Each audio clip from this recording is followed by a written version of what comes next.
Misalnya saya diprotes kiai, saya pernah juga diprotes. Gus, umat kok mbok latih guyu, padahal mereka maksiate akeh, hutangnya akeh, gini-gini. Karena kamu menyifati orangnya. Kalau menyifati orang ini sampean guyu haram. Hutang jatuh tempo, sampean gak mikir dosa ndak? Dosa. Jadi kiai muridnya goblok kok kiai ini kurang tahajud itu ya dosa. Jadi kiai kok muridnya goblok tenang wae. Sementing untuk sowanan, itu amatir ya gitu. Mestinya cara berpikir dibalik. Rahmatullah wasi'ah, rizquhu ya wasi', fadluhu wasi'. Sampai wong sumpek wae iso guyu. Jika kita ini sudah objek, meskipun ilmu ini agak jelimet, tapi bagi ahlinya ini ma'ruf. Kalau sampean nggak paham berarti nggak ahlinya.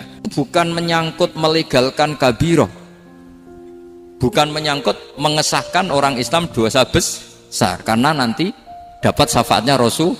Cara berpikir jangan gitu. Nanti kamu mentasjek, memberanikan orang melakukan maksiat berdasar iktimat syafaati Rasul. Itu jangan gitu cara berpikir, dibalik apa? Syafa'atu Rasulullah awsa'u wa awsa'u. Sangat lu. Sehingga saking luasnya sampai yang tukang maksiat saja kebagian. Sama rahmatnya Allah Ta'ala itu wasi'ah. Rizkinya Allah ya wasi'. Sampai wong nganggur ya iso mangan ngono. Nah begitu juga rahmatnya Allah Ta'ala itu wasi'ah. Sampai wong sing sumpek utangnya akeh ya iso guyu.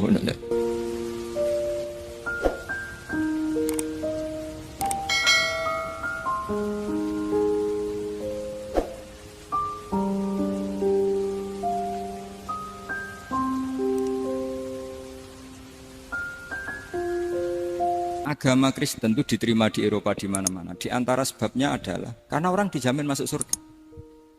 Orang mau kayak apa faseknya tetap kalau mati bersama. Kita enggak. Sudah kiai, sudah mulang terus masih didoain. Semoga amal baiknya diterima, amal buruknya masih ngeper apa? Dan itu santri saya nanti kalau ziarah saya dengan ya Allah ampuni Gus Bah ampuni. Ini kan ngenyek orang itu maksudnya. Maksudnya bukan, makanya saya pernah ketemu orang yang berfaham Wahabi. Dia nuduh kalau orang doa ke mayit itu minta sama mayit. Saya bilang, saya saja yang jadi mayitnya enggak siap. Kok bisa? Doanya itu doa ngeper. Masa sama gurunya bilang gini, Allahumma ingkana muhsinan fazid fi ihsani wa ingkana musian. Masa gurunya ditaklek? Jadi dia tidak yakin betul kalau gurunya muhsin. Masih ditaklek, jika guru saya baik maka gini ya Allah, jika guru saya buruk maka gini. Lu saya tuh gak pernah doain Mbah Mun gitu, tak anggap gak sopan. Jadi kalau saya berdoa ya Allah jenengan idzihi apa ya, jenengan balas lah idzihi anna anil muslimina khairan katsira wa antal ghafurur rahim wa anta gitu. Saya gak tega muni wa ingkana musian. Jadi kayak ada sopan ya. Loh kalau aku yang mati sapi lagi tak balik malah ingkana musian malah ada terusannya bahwa kadalik. Jadi makanya mereka kan sering pakai dalil, andai kan tradisi itu benar maka yang paling pertama melakukan itu sahabat. Selalu mereka berargumentasi kalau itu tradisi yang benar maka pertama yang melakukan itu sahabat. Ya gak mungkin sahabat masa bilang ke Nabi ingkana. Bisa kafir berat kan? Masa kesolehannya, loh andai kan Abdul Qadir wafat di mana ini ngomongin? Beduk. Saya tidak akan berdoa seperti itu. Oh bisa marah Abdul Qadir Jailani. Masa kesalahan beliau di ingkana musinan sama ingkana musian. Jadi orang itu harus mikir. Jadi saya dengan bukan berarti Gus Bah bid'ah menciptakan doa baru. Ini bukan urusan menciptakan. Orang yang punya sopan spontan seperti itu. Ini bukan urusan modifikasi doa Anda. Makanya kenapa para nabi itu tidak disolati dengan cara seperti itu. Langsung assalamualaikum ya Rasulullah, assalamualaikum ya Abu Bakrin, assalamualaikum ya Umar. Enggak mungkin kita mengatakan ya Abu Bakrin, ya Allah ingkana. Masa Abu Bakar diingkana? Kalau dia bukan kalau beliau ashabu Rasulillah pasti orang Sayyid itu dzurriyyatu Rasulillah pasti al-tahirin al-mutahhari. Guru-guru kita ini guru-guru kita. Jadi tolong doa itu. Nah, kalau terpaksa doa wa in kana musian. Anggap saja hafalnya hanya itu, tapi jangan dijiwai, apa? Jangan apa? Dijiwai. Kalau ditanya, "Lho Gus, ini orang soleh kok doanya wa in kana musian?" Itu kan guru jenengan. Apalku ikut tok. Tapi ora usah dimaknani, apa? Karena sekali dimaknani nanti kan. Jadi ini urusan etika, urusan rasa. Saya teruskan ya. Karena jadi saya mohon sekali, apa-apa itu ada aturannya. Ada aturannya. Ya tentu kita ikut masal saja. Semua selain Nabi, selain para wali kita nggak apa-apa. Doa Allahumma in kana musinan, in kana musian. Tapi di hati kita sebetulnya ketika mengatakan in kana musian itu coro Jawa hanya rapalan. Rapalan itu ya sudah ngomong saja, tapi nggak usah apa? Nggak usah dijiwai ya. Yang dijiwai kita adalah sifat ghafurnya Allah.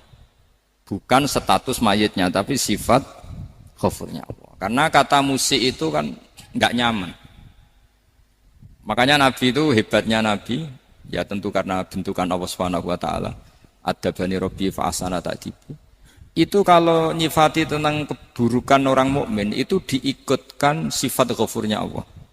Jadi misalnya gini, kalimatnya liyukaffirallahu anhum aswa'al ladzi amil. Atau sebagian ayat misalnya wa yukaffiru anhum sayiatihim. Jadi sebetulnya kalau terpaksa mengatakan orang itu buruk, itu sebenarnya dari Allah dulu kita mengatakan Allah itu zat saking baiknya itu mengampuni salahnya seseorang. Jadi nyifati Allah dulu, Allah saking baiknya itu mengampuni salahnya orang-orang baik. Karena orang-orang baik juga manusia, Ustadz juga. Tapi lebih ke nyifati ke Allahnya. Kalau kita kan enggak, lebih tertarik nyifati mayitnya. Sehingga kita di hati itu mayit kira tak jalan sepuro tuntas kayak gitu. Jadi, kalau di Quran tidak seperti itu. Jadi kita lebih mensifati Allah itu Ghafur, Afuwun Karim. Makanya seperti doa-doa kita kalau Ramadan begini. Allahumma innaka afuwun karim tuhibbul afwa, baru bakas fa'fu. Jadi ada aturannya. Meskipun ilmu ini agak jelimet, tapi bagi ahlinya ini ma'ruf. Kalau sama nggak paham berarti nggak ahlinya. Jadi ilmu ini agak jelimet, tapi ma'ruf. Nah, sehingga Rasulullah kalau kita meyakini syafaatul Rasulullah SAW, itu cara berpikir harus kita balik.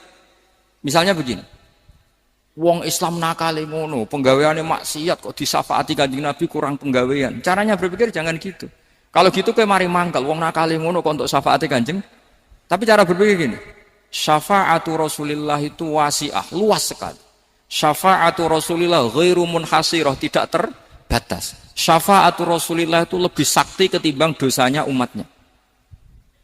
Semua ulama dulu kalau nyifati Allah juga gitu. Allahumma misalnya, maghfiratuka awsa'u min dzunubina. Ya, yang misalnya yang pakai mutakalim ya Allahumma maghfiratuka awsa'u min dzunubi wa rahmatuka arja inti min amali. Jadi jangan kitanya dulu. Kalau kitanya dulu kan nyifati kita dosa banyak. Itu sama ndak usah ngaku sudah tahu semua. Tapi nyifati pertamanya apa? Allahumma maghfiratuka awsa'u min dzunubi wa rahmatuka arja inti min amali. Sehingga dari nyifati maghfiratullah yang wasi'ah, yang tidak terbatas, kemudian kita sah mengatakan bahwa ahlul maksiat pun mungkin atau berhak dapat ampunan. Sama, syafa'atu Rasulillah itu ghairu munhasirah, syafa'atu Rasulillah itu wasi'ah. Sehingga sahlah riwayat syafa'ati li ahlil kabair min ummah. Itu bukan menyangkut melegalkan kabirah, bukan menyangkut mengesahkan orang Islam dosa besar, karena nanti dapat syafaatnya Rasul. Cara berpikir jangan gitu. Nanti kamu mentasjek memberanikan orang melakukan maksiat berdasar iktimat syafaati Rasulillah. Itu jangan gitu cara berpikir, dibalik apa? Syafaatu Rasulullah awsa'u wa awsa'u. Sangat lu. Sehingga saking luasnya sampai yang tukang maksiat saja kebagian. Sama rahmatnya Allah Ta'ala itu wasi'ah. Rizkinya Allah ya wasik, sampai wong nganggur ya iso mangan ngono. Lah begitu juga rahmati Allah Taala itu wasiah, sampai wong sing sumpek utange akeh ya iso guyu ngono.